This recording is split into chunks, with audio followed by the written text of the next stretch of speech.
दोस्तों, मेरा नाम है कुमकुम बिनवाल। पिछले कई दशकों से कश्मीरी पंडितों के नाम पर किस पार्टी ने सबसे ज्यादा राजनीतिक रोटियां सेकी, इसका नाम लेने की मुझे जरूरत नहीं है, आप जवाब जानते हैं।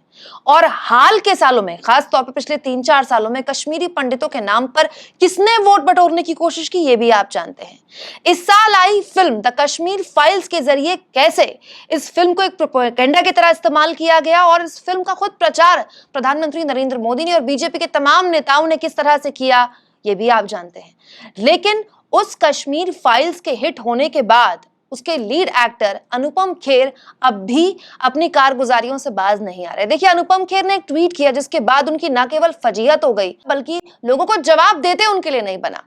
दरअसल अनुपम खेर ने एक ट्वीट किया, मैं कल वाराणसी जा रहा हूं। द कश्मीर फाइल्स की शूटिंग के दौरान मैंने निर्णय लिया था कि मैं उन सभी कश्मीरी हिंदुओं की आत्मा की शांति का पाठ करवाऊंगा जिनकी हिंदू जेनोसाइड के दौरान आतंकवादियों द्वारा निर्मम हत्या की गई थी।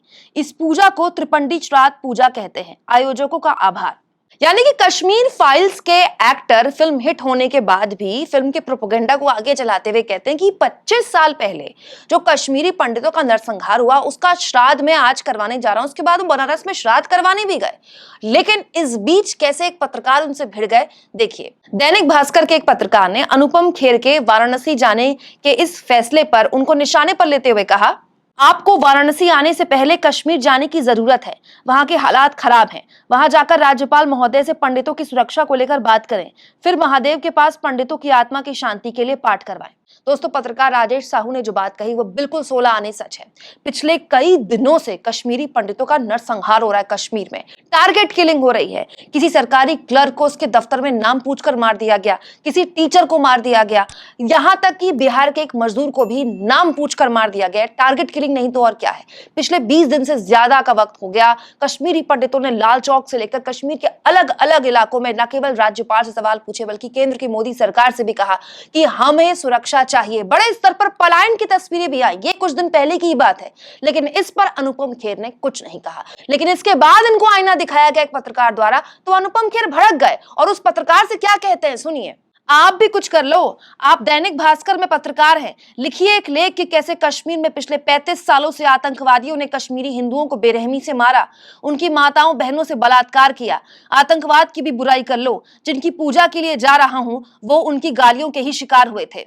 यानी कि अनुपम खेर पत्रकार से कह रहे हैं कि आप कश्मीरी पंडितों पर तो लिखो, जबकि उनको ये नहीं पता कि पिछले कई दिनों से वो पत्रकार जो कश्मीरी पंडितों के सच में दर्द की बात करते हैं, उनके दर्द को समझते हैं, वो कई दिनों से लिख रहे हैं। हमारे जैसे लोग लिख भी रहे हैं, दिखा भी रहे हैं, लेकिन सरकार के कान में जूं तक नहीं रह रही है। अब कश्मीरी पंडितों पर लिखो, अनुपम खेर ने एक पत्रकार से कहा, तो उस पत्रकार की तरफ से भी जवाब आ गया, हम तो लिखते ही हैं कश्मीर में अत्याचार हुआ, लेकिन कश्मीरी पंडितों के खिलाफ हुई हिंसा के वक्त वहां की तत्कालीन सरकार को दोषी क्यों ना माना जाए। आपकी फिल्म में भी चालाकी से इस हिस्से को छुपा दिया गया।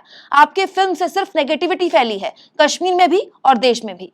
दोस्तों, पत्रकार ने अनुपम खेर को उनकी फिल्म को लेकर, उनके प्रोपेगेंडा को लेकर आईना दिखाया तो अनुपम खेर गायब हो गए। अनुपम खेर ने उसके बाद उन्हें कोई जवाब नहीं दिया। अनुपम खेर उसके बाद पूर्वांचल एक्सप्रेसवे पकड़ते हैं बनारस जाने के लिए। तो देखिए, यहां भी मोदी सरकार और योगी सरकार की वाहवाही करते हैं कि क्या एक्सप्रेसवे बनाया है। इस एक्सप्रेसवे को देखकर तो उनको यूरोपियन कंट्रीज की, यानी कि यूरोपीय देशों की याद आती है। अनुपम खेर ने एक्सप्रेसवे की तारीफ में कसीदे तो पढ़ दिए, लेकिन ये नहीं बताया कि इस एक्सप्रेसवे में उन्हें कितनी बार टोल देना पड़ा। वो टोल जो अनुपम खेर तो अफोर्ड कर सकते हैं, लेकिन एक आम आदमी के बूते का नहीं। उसके बाद अनुपम खेर बकायदा श्राद्ध करते हैं और श्राद्ध की वीडियो वो पोस्ट करते हैं और बताते हैं कि देखिए, 25 साल पहले कश्मीरी पंडितों का जो नरसंहार हुआ उसके लिए मैंने श्राद्ध किया, उनकी आत्मा की शांति के लिए बहुत अच्छी बात है। श्राद्ध करके आप 25 साल पहले हुए हिंदुओं के नरसंहार को एक तरह से याद दिलाना चाहते हैं, उनकी आत्मा की शांति के लिए प्रयास करना चाहते हैं, आपकी तारीफ होनी चाहिए। दोस्तों, ये अनुपम खेर का दोगलापन नहीं तो और क्या है